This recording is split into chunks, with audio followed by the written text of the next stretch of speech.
नमस्कार दोस्तों, मैं मनोज शुक्ला स्वागत करता हूं आप सभी का डिस्कशन विद मनोज के इस चैनल पे, जहां पर हम डिस्कस करते हैं वेरियस वैकेंसीज, वो भी पूरी डिटेल में। और यहां पर मैं आपको सब कुछ बताने वाला हूं, कैसे एग्जाम होगा, कितना पढ़ना है, क्या पढ़ना है, कौन कौन सी चीज़ें हैं। और देखिए, सबसे इंपॉर्टेंट बात की ये वैकेंसी है Delhi subordinate services selection board, है ना। इसी कुछ बातें आपको ध्यान रखनी है। जैसे कि पहली तो ये है कि देखिए यहाँ पर ना, जो ओबीसी है, ओबीसी आप कहीं पर भी जाके देख चेक करोगे तो इन्होंने कहा है ओबीसी और उसके बगल में लिखा हुआ है दिल्ली। तो मैं थोड़ा सा इसका मतलब समझाता हूँ आपको। इसका मतलब ये है कि यहाँ पर जो ओबीसी को जो कैटेगरी मिल रहा है ना, सिर्फ उसी ओबीसी को मिल रहा है जो दिल्ली का रहवासी, दिल्ली में रहता है। वो सारे ओबीसी जो दिल्ली के अलावा कहीं और रहते हैं, जैसे मध्य प्रदेश के ओबीसी, राजस्थान के ओबीसी, गुजरात के ओबीसी, या और कहीं पर भी जो ओबीसी हैं, यूपी बिहार कहीं से भी आ रहे हो, वो सब के सब बाकी ओबीसी जनरल कैटेगरी की तरह ट्रीट होंगे, है ना। मतलब आपको जो फॉर्म भरना है वो जनरल कैटेगरी से फॉर्म भरना है, ये आपको ध्यान रखना है। ओबीसी की जो रिजर्वेशन है वो सिर्फ ओबीसी, उन ओबीसी वालों को जो दिल्ली में रहते हैं, ये आपको बस क्लियर हो जाना चाहिए। क्लियर है कहानी, एक बात ये ध्यान रखना है। पोस्ट कौन सी है? मल्टीटास्किंग स्टाफ है ना। 10वीं अगर आपने पास की, 10th पास है अगर आप, तो आप इसे भर सकते हैं भाई, ये आपको पता ही होना चाहिए। ठीक है, 10th पास के लिए होता है, मल्टीटास्किंग स्टाफ होता है। टोटल जो वैकेंसी है वो 567 वैकेंसीज है, अलग अलग डिपार्टमेंट में खुली हुई है। उन डिपार्टमेंट के बारे में हम अभी पता कर लेंगे, अभी अपन देखेंगे कौन कौन से डिपार्टमेंट है। ठीक है ना, सबके लिए यहाँ पर ये बात आपको ध्यान रखनी। दूसरा, जो फॉर्म ओपन हुआ है आपका वो 8 फरवरी से ओपन है। देखो यहाँ पे मैं अंडरलाइन कर रहा हूँ, 8 फरवरी 2024 से खुला हुआ है और 8 मार्च 2024 की लास्ट डेट है। फीस देखिए ऐसा है कि फीस 100 रुपए है, लेकिन सिर्फ भरना है जनरल वालों को और इकोनॉमिक वीकर सेक्शन वालों को। ठीक है। अब मैं जब जनरल कहता हूं तो समझ गया ना आप कहाँ। जो बाहर के ओबीसी हैं, दिल्ली के बाहर के जितने भी ओबीसी हैं, उनको जनरल की तरह ही ट्रीट होना है ना, तो वो जनरल की तरह ट्रीट होंगे। अब इसके अलावा जो बच गए, जैसे कि वुमेन बच गई, वुमेन जितनी भी वुमेन है वो एससी, एसटी, है ना, ओबीसी। अब आपको मालूम है कौन सा ओबीसी, वो दिल्ली वाले ही, एससी, एसटी, ओबीसी और person with bench mark disability, दिव्यांग जन भाई बहन हमारे, और आपके एक्स सर्विसमैन, इन लोगों से कोई फीस नहीं ली जा रही है, बिल्कुल निल फीस है भाई इनकी, है ना, इन लोग की निल फीस है। ठीक है, ये छोटी छोटी कुछ बातें थी जो आपको पहले तो पता होनी चाहिए थी। अब एक खास बात और मैं बता देता हूँ। देखिए ये जो जितने कैटेगरी वाले हैं ना, ये जितने भी कैटेगरी वाले हैं, जैसे कि कहाँ से कहाँ तक, एससी, एसटी, इसमें वुमेन की बात नहीं हो रही है, वुमेन भी उसी में शामिल ही है, वो स्वाभाविक है। ये जितनी भी कैटेगरी वाली बात आप देख रहे हो, मान लो इनका सिलेक्शन हो जाता है, रिटर्न टेस्ट कैसे होगा अब मैं उसको बताने वाला हूँ आपको धीरे से, और किस डिपार्टमेंट में कितनी है वो मैं आपको हल्के से बता दूंगा। ठीक है ना।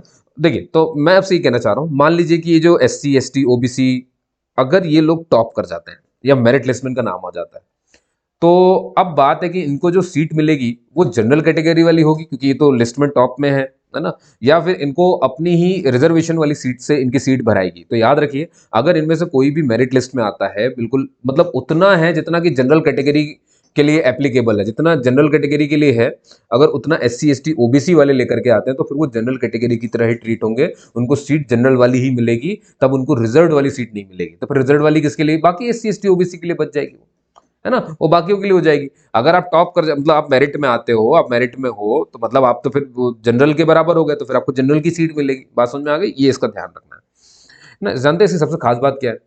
मतलब सोचो, जनरल वालों को एक भी सीट ना मिले, अगर ऐसा हो जाए कि पहले तो पूरी जो टॉपर की लिस्ट है वो सारी की सारी जो हो जाए S C, S T, OBC और एक्स सर्विसमैन, इन सबसे भरा जाए, है ना, मतलब इनसे भरा जाए अगर, तो जनरल की पूरी सीट कट सकती है, क्योंकि देखो जनरल वाला S C, S T, OBC में तो नहीं जा सकता ना, है ना। लेकिन एस सी, एस टी वाले अगर टॉप कर जा रहे हैं वहां पे, तो फिर वो उनकी लिस्ट वो ऊपर भरा जाएगी, तो जनरल वाले उधर से, तो कहीं ना कहीं ऐसा हो सकता है कि जनरल वाले इधर हो जाए, पर ऐसा होता नहीं है। एक बात मैंने बोली है बस, है ना, अगर आप सोचो तो ऐसा भी सोच सकते हो, उसमें क्या है, समझ गए। खैर ये मेरी अपनी चीज है, मैं सोच रहा था, आप उस पर ध्यान नहीं देना।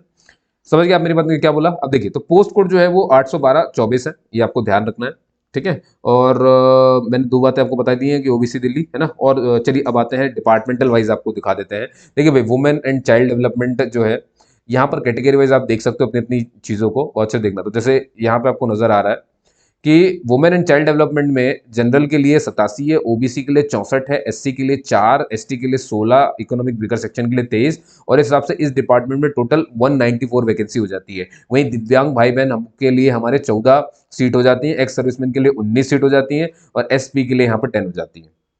आप अपनी अपनी कैटेगरी से मतलब रखो, जो मैंने आपको बताया, है ना, वो तो फिर टॉप करने की कहानी वो अलग है ना, जो आपको समझना है। ऐसे ही आप देखोगे सोशल वेलफेयर में टोटल सीट कितनी है इस डिपार्टमेंट में, 567 में से 99 यहाँ पर, 99 यहाँ पे, और 99 इस तरह से बटेगी, जनरल के लिए इतना, ओबीसी के लिए इतना, एससी के लिए इतना, एसटी के लिए इतना और इकोनॉमिक वीकर सेक्शन के लिए इतना। ऐसे ही करते करते आप हर जगह जा सकते हो, है ना। जैसे ट्रेनिंग एंड टेक्निकल एजुकेशन में देखो, जनरल के लिए 36 है, ओबीसी के लिए 35 है, एससी के लिए कोई सीट ही नहीं है, एसटी के लिए 7 है और 8 है इकोनॉमिक वीकर सेक्शन के लिए। और दिव्यांग भाई बहन हमारे यहाँ पर देख सकते हैं, एक्स सर्विसमैन वाले भी यहाँ पर देख सकते हैं। तो ऐसे करते करते ना, देखो मैं बहुत धीरे धीरे स्टार्ट कर रहा हूँ, आप स्क्रीनशॉट लेकर के भी इसे चेक कर सकते हो। नहीं हो पा रहा तो पीडीएफ तो मैं दे रहा हूँ, पर पीडीएफ कहाँ देखते फिरोगे, तो यहीं से आप थोड़ा थोड़ा अपने काम की चीज ले लो कि कौन कौन से डिपार्टमेंट है देख पाओ। समझ गया, देखना तो मैंने आपको बता ही दिया कहाँ कैसे जाना है। इस तरह से आप देखेंगे टोटल सीट जो है 567 है टोटल। तो जनरल की सीट कितनी हुई अगर हर डिपार्टमेंट में ला दिया जाए तो 253। ओबीसी की टोटल, ये जनरल के लिए हो गई, है ना, और बाहर वाले ओबीसी वालों के लिए भी हो गई, और ये ओबीसी दिल्ली वालों के लिए हो गई,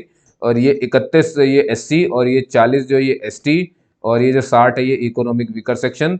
ये जो 36 पोस्ट आपको दिख रही है पर्सन विद बेंचमार्क डिसेबिलिटी, और ये जो 52 दिख रही है आपको एक्स सर्विसमैन की है, और ये जो 22 है ये एसपी कमिन उसके लिए है वो सीट। ठीक है ना। अच्छा, एक चीज और याद रखनी है आपको, मैं वो भी बता देता हूँ आपको, बहुत ध्यान सुनना। आप ना ऑनलाइन एप्लीकेशन जो एक्सेप्ट, पहले तो ऑनलाइन एप्लीकेशन ही भरना है, इसमें और कुछ करना नहीं है। वो वेबसाइट ये रही है ना, ये देखो यहाँ ऊपर लिखी हुई है, मैंने अंडरलाइन कर दी यहाँ पे, इस पे जाके क्लिक करना है, न्यू रजिस्ट्रेशन पे क्लिक करना है, अपना मोबाइल और भाई मोबाइल नंबर और ईमेल आईडी सब सही डालना, भगवान की कृपा से गलत मत डालना, चालू होना चाहिए, जरूरी है बस। ठीक है। अच्छा, मैंने आपसे कहा वन टाइम ही रजिस्ट्रेशन होगा, ठीक है ना, वन टाइम ही रजिस्ट्रेशन होगा। जल्दी सुन लीजिए, फिर अपन चलेंगे वहाँ रिटर्न कैसे है क्या है वो देख लेते हैं बस, है ना। वन टाइम रजिस्ट्रेशन होगा, और भैया ओनली वन एप्लीकेशन भरना है, ओनली वन एप्लीकेशन भरना है। ये दो बातों का आप ध्यान रख लो, एक ही बार रजिस्ट्रेशन करना और एक ही एप्लीकेशन भरना, मल्टीपल नहीं भरने हैं। क्या समझ में आ गई मेरी बात। अच्छा, अब एक चीज इसमें देखिए, ये तो फिर अभी क्या है ना, अभी डिपार्टमेंटल वाइज दिए, जैसे कि मैं बता रहा हूँ ये क्यों दिया, इतना डिटेल में क्यों दिया, मैं आपको थोड़ा समझा देता हूँ, देखो ताकि आपको ये बात क्लियर हो जाए। देखो आप, क्या ये डिपार्टमेंट दिख रहा है वुमेन एंड चाइल्ड डेवलपमेंट, थोड़ी देर के लिए इसी का एग्जांपल लेते हैं, है ना, क्योंकि हमें सारे डिपार्टमेंट को देखने की जरूरत नहीं पड़ेगी। ध्यान से रखना, क्या यहाँ पे जनरल की पोस्ट क्लियर है अपने को 87, ठीक है, 87 याद रखना, जनरल के लिए 87, थोड़ी देर के लिए याद रख लो कि वुमेन एंड चाइल्ड डेवलपमेंट में 87 जनरल के लिए, ओबीसी के लिए 64, एससी के लिए 4, 87 64 4 16, ये नंबर याद रख लो, 87 64 4 16 23। ठीक है, टोटल कितनी पोस्ट है इसमें 194, तो 87 64 4 16 23 194। ठीक है, थोड़ी देर के लिए याद रखना, भी समझ आएगा। लेकिन पर्सन विद बेंचमार्क डिसेबिलिटी के लिए देखो कितनी, टोटल 14। अब दिव्यांगता जो है वो तो कुछ भी हो सकती है भाई, किसी को वन आर्म नहीं है, किसी को बोथ आर्म नहीं है, किसी को बोथ लेग नहीं, किसी को वन लेग नहीं है, किसी को one both leg one arm, both arm one leg, ये सब होता है भैया। दिव्यांगता किसी भी तरह, भाई डीफ हो सकता है, बोल नहीं पा रहा है, हार्ड ऑफ हियरिंग है, विजुअल इंपेयर्ड है, अच्छे से देख नहीं पाता है ना, पूरा अंधापन या थोड़ा सा धुंधला होना, समझिए, बहुत सारे मेंटल इलनेस होती है, मल्टीपल डिसेबिलिटी होती है। तो अब कौन सी वाली चीज है, तो इसमें क्या इन्होंने कैटेगरी बांटी। तो अब 14 पोस्ट कौन से किसके लिए ये नहीं पता ना, जैसे सेरेब्रल पैल्सी हो गया, लेप्रेसी क्योर्ड हो गया, एसिड अटैक विक्टिम हो गए, इन सब के लिए रिजर्वेशन होता है, सब फिजिकली इसमें दिव्यांगता में ही आते हैं, याद रखना। तो अब मैं आपको बता देखो, यहाँ पे कुछ पता नहीं चल रहा ना, अब देखना जरा नीचे जाते हुए, इसलिए बस बच्चों यहाँ पर है ना, इसको इस तरह से डिटेल में कर दे। देखो क्या जनरल के, देखो पहले डिपार्टमेंट का नाम देखो, क्या वुमेन एंड चाइल्ड डेवलपमेंट था, बिल्कुल सही है ना। एमटीएस की तो पोस्ट चल रही है अपनी, बहुत बढ़िया। अब देखो जनरल के लिए कितनी 87, ये देखो 87 64 4 16 23, और ये देखो टोटल पोस्ट कितनी थी 194। अब जरा देखो पर्सन विद बेंचमार्क डिसेबिलिटी के लिए, क्या आपको दिख रहा है कि वो 14 पोस्ट इस तरह से बांट दी इन्होंने। समझ में आई बात नहीं आई ना, 4 4 8 8 और ये 3 और 3 6, 8 और 6 8 से 14 हो गया आपका। ठीक है, तो टोटल 14 पोस्ट इस तरह से बटा हुआ है। बात समझ में आई मैंने क्या बोला आपसे। अब देखो, अब आप देखोगे यहाँ पर उन्होंने कैटेगरी, देखो दिव्यांगता अभी भी नहीं बताई उन्होंने, यहाँ पर उन्होंने कैटेगरी ए लिख दी, कैटेगरी बी में बता, कैटेगरी में बोल दिया 3 है, कैटेगरी बी में बोल दिया 4 है, कैटेगरी सी में बोल दिया 3 है, कैटेगरी डी और ई दोनों को मिलाकर के 4 है। बाकी एक्स सर्विसमैन के लिए तो 19 और ये सब तो समझ में आता है, बस दिव्यांगता के लिए समझ में नहीं आता है। तो फिर इन्होंने, अच्छा यहाँ पे 2 स्टार का मतलब ये है, इन्होंने बोला है कि जो 3 वैकेंसी देख रहे हो ना आप, 3 में से 2 वैकेंसी विजुअली वीएच कैटेगरी के लिए, ठीक है ना। दो जो है वो किसके लिए है, अपने वीएच कैटेगरी के लिए। 2 आप देखोगे हार्ड ऑफ हियरिंग के लिए है, सुनाई ना देने वाला। 1 वैकेंसी आप देखोगे कि ओएच कैटेगरी के लिए है ना, वन हैंड जिसे कहते हैं। और 2 वैकेंसी आप देखोगे एआई, है ना, डीएस, अब इसमें देखो एसएलडी भी है और एमआई भी है, मेंटल इलनेस, मल्टीपल डिसेबिलिटी, इनके लिए। यहाँ पर ये समझ में नहीं आता, मैं आपको बताता हूँ category A, category B, category C और कैटेगरी में डी और ई में कौन कौन सा होता है। कैटेगरी बोल रहा हूँ, अभी याद हो गया। फीस देखो यहाँ पे ध्यान से, पे स्केल आपको कितनी, भाई क्या मिलेगा, एक्सपीरियंस वगैरह कुछ नहीं मांगा, समझने तो परेशान मत हो ना, मेट्रिकुलेशन 10th ही होती है ये। ठीक है, 18,000 से आपकी शुरुआत होगी और यहाँ तक आप चले जाओगे। ठीक है, और बस यही इतनी कहानी। अब इसको हटा दो, ये सारे डिपार्टमेंट है, देखिए परेशान मत होइए, ये वही वही डिपार्टमेंट आ रहे हैं बस, डिपार्टमेंट लेजिस्लेटिव असेंबली सेक्रेटरीट, तो वहाँ पर भी वही वही सब दिया है। इसी के लिए देखो कैटेगरी ए बी सी दिया है। अब इसमें यहाँ देखो कहीं भी पोस्ट नहीं है, सिर्फ कैटेगरी सी में पोस्ट है, तो इसीलिए आपको पहले से देखना है, उसके बाद फॉर्म भरना है, ध्यान रखना है,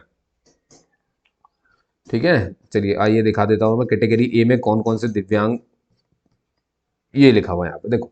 अब ये रही category A, category B, category C, category D और कैटेगरी ई। तो ठीक है, अब आपको देखना हो कैटेगरी ई में, ए में कौन कौन से दिव्यांगता आती है। तो एक होती है ब्लाइंडनेस और एक आती है लो विजन, बस दो ही है, तो वो कैटेगरी ए है। तो मतलब जहां भी कैटेगरी ए लिखा है वहां पे ये दो दिव्यांगता वाले लोग भर सकते हैं इसे।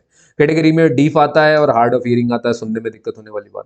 कैटेगरी सी में आप देखोगे लोकोमोटर डिसेबिलिटी यानी चलने फिरने में दिक्कत, सेरेब्रल पेल्सी हो गया, लेप्रोसी क्योर्ड हो गया, डॉफिज्म हो गया, एसिड अटैक विक्टिम जिसके एसिड फेंका गया हो या कुछ हुआ हो, मस्कुलर डिस्ट्रॉफी, ये सब आते हैं कैटेगरी सी में। कैटेगरी डी में मतलब ऑटिज्म हो गया, intellectual disability, specific learning disability या मेंटल इलनेस हो गया, ये सब उसमें बताया गया। कैटेगरी ई में मेंटल मल्टीपल डिसेबिलिटीज के बारे में है ना, जो इससे जुड़ी अगर किसी के पास है तो, है ना। अब कैसे अप्लाई करना भैया मैंने बता दिया आपको, इसमें जाना है और जाकर के भरना शुरू कर देना और कुछ भी नहीं करना है, ठीक है। मैंने आपको सच्ची बता दी है, ऑनलाइन सिर्फ एक ही मोड है, ऑनलाइन ही भरना है। फीस आपको मैंने समझा दी है, 100 रुपये आपको देनी है। ये टच क्यों नहीं हो रहा भाई, हाँ यार, 100 रुपये आपको फीस देनी है। कि कौन कौन नहीं भरेगा वही मैंने आपको ऊपर समझा दिया था। एग्जामिनेशन कैसे होना है वो इंपॉर्टेंट है, वही रहा।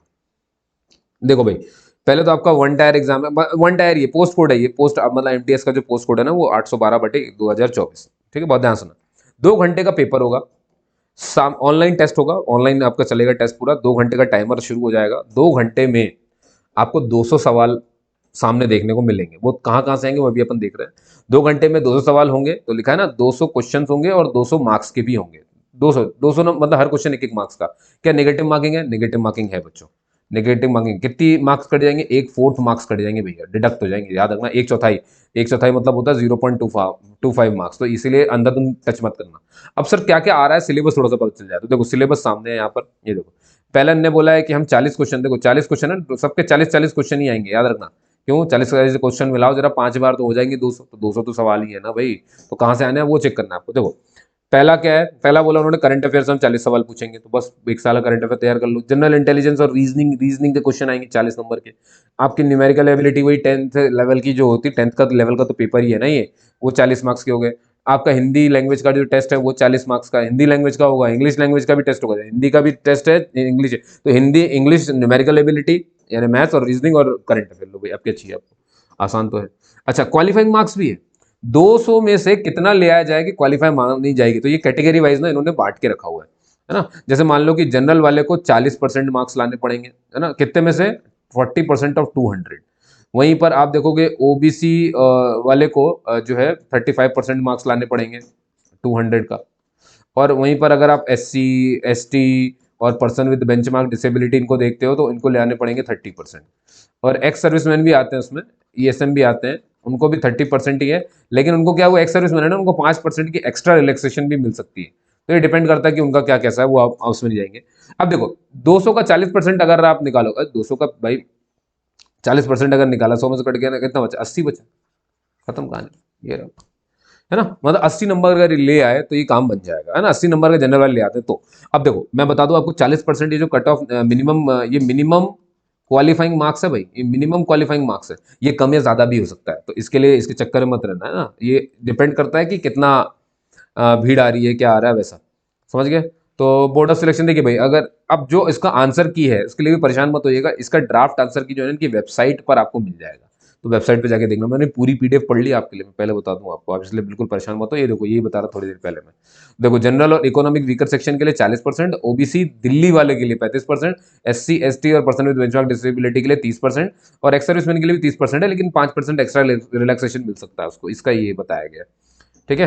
बाकी आपको ऑनलाइन रजिस्ट्रेशन करके बस अपना फॉर्म भरना है और सही तरीके से भरना है, ये जरूरी है, ठीक है। डेट देखिए, फोटो वगैरह जो है वो 3-6 माह से पुरानी नहीं होनी चाहिए, इसका ध्यान रखिए आप। और क्या चाहिए आपको? अच्छा रोल नंबर वगैरह में एक चीज आपको समझा देता हूँ, जो रोल नंबर है अगर उसमें अल्फाबेट आता है ना तो अल्फाबेट छोड़ करके सब कुछ भरना। अच्छा अब जो छूट मिलती है एज में वो ये रही, ध्यान से देखो।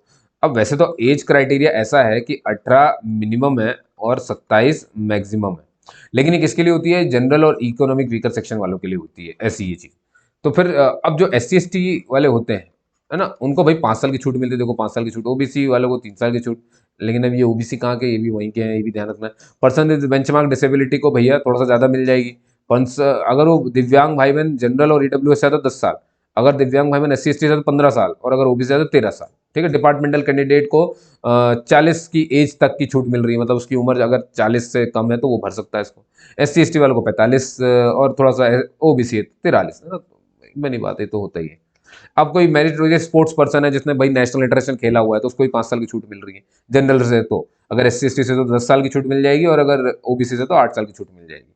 एक्स सर्विसमैन को भैया पीरियड ऑफ मिलिट्री अगर उन्होंने 3 साल एक्स्ट्रा कर लिए तो उनको 55 साल तक की मैक्सिमम एज ले ली गई है। ठीक है, डिसेबल्ड अगर कोई डिफेंस सर्विस से डिसेबल्ड हुआ है, यानी वहां उसके साथ कोई हादसा हुआ, तो ऐसे को भैया जनरल कैटेगरी वाले को 45 साल maximum age. S C S T से अगर ऐसा कोई होता है डिफेंस में घायल हुआ है और डिसेबल्ड है तो उसको 50 साल, और अगर ऐसा ही किसी के साथ ओबीसी कैटेगरी से है तो उसको 48 साल की छूट है। और विडो डाइवोर्स और जितनी वुमेन महिलाएं होती हैं उनके लिए जनरल, अगर वो जनरल से है तो 35 साल तक के, अगर 35 साल से वो कम की है तो भर सकती हैं। और ये अगर वो एस सी एस टी से हैं तो वो 40 साल हो सकती है एज, और अगर ओबीसी से तो 38 साल हो सकती है। बहुत सिंपल सी बात है, ठीक है ना। तो ये पूरा माजरा था यहाँ पर जो मैंने आपको बताया, है ना। और इस पीडीएफ में मैं देख लेता हूँ एक बार, नीचे कुछ और मुझे मिलता तो मैं आपको बता दूंगा, बाकी कुछ खास नहीं है इसमें।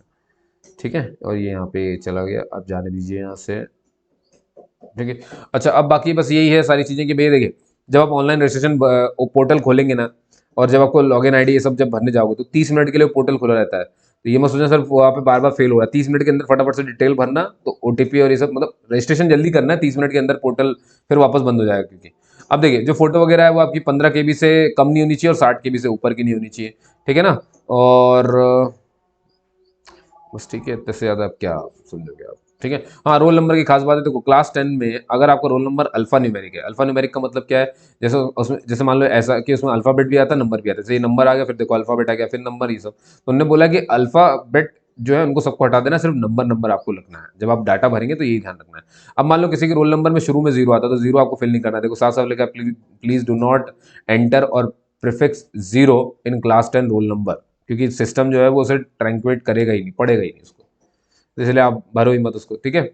और भाई फोटो आइडेंटिटी प्रूफ ये सब लगानी है, और ये भाई ये सब तो मैंने आपको बता ही दिया, खैर इसमें क्या है, कुछ भी नहीं है यहाँ पे, ठीक है। और ये सब सब हो गया नेक्स्ट वगैरह सारी चीज़ें। तो भैया यहाँ पर ये पूरा पीडीएफ खत्म होता है। उम्मीद करता हूँ आपको ये जो पीडीएफ है कम समय में ज़्यादा से ज़्यादा समझ में आया होगा, क्योंकि यही मेरी मेन आशा रहती है कि मैं कम समय में ज़्यादा जानकारी आपको दे दूँ, ठीक है। फिर भी आपको अगर और कोई जानकारी चाहिए तो ये मेरा फेसबुक पेज है, यहाँ पे आप मुझे आकर के फॉलो कर सकते हो, मैसेज कर सकते हो, कोई चीज़ पूछना हो पूछ सकते हो। मनोज शुक्ला है, प्रोफाइल फोटो देख लो, ऐसे ही पहचानोगे आप मुझे, है ना। और ये देख लो यहाँ पे ध्यान से, ये मेरा इंस्टाग्राम का पेज है, ये कौन सा इंस्टाग्राम का पेज है ये मेरा, है ना। तो यहाँ पर भी आप मुझसे कुछ भी पूछ सकते हो, है ना। मनोज शुक्ला के नाम से मिलूंगा, बस प्रोफाइल फोटो दिखा रहा हूँ आपको, ये रहा, ठीक है। तो इन दोनों को ध्यान रखिए, और कोई भी चीज़ पूछनी हो तो आप यहाँ कमेंट करके पूछिए, वहाँ पूछिए, कहीं भी पूछिए, मेरे मैं बिल्कुल बताऊंगा जैसे समय जैसे ही मिलेगा मुझे। मैं आप देखिए कमेंट के मैं सारे जवाब देता हूँ, आपने देखा है, कोई भी कमेंट उठा के देखिए, मैंने सबके ही जवाब दिए हुए हैं, इसलिए परेशान ना हो, बस पढ़ाई करें और एक जॉब हासिल करें। तब तक के लिए जय हिंद, जय भारत, और अपना ख्याल रखिए।